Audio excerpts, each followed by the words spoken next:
David Komang le nungak somi kitchen na team to program an chi ke hiwa tui tu check begin program an lai check ke hi hol program lak tu chi ke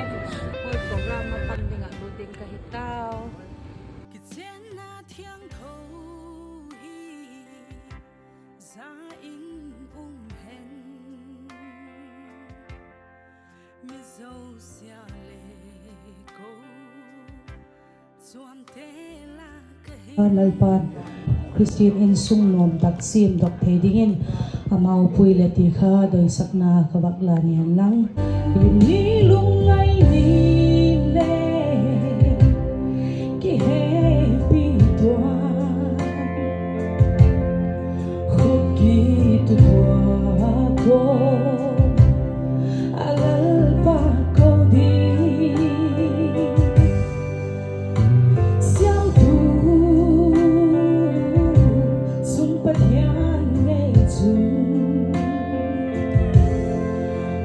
gom không xin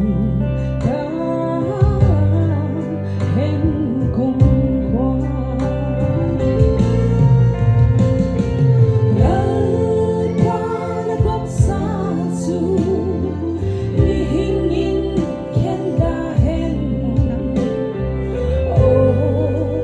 mang gió na tâm ta hôn xăm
katahin program pani pathum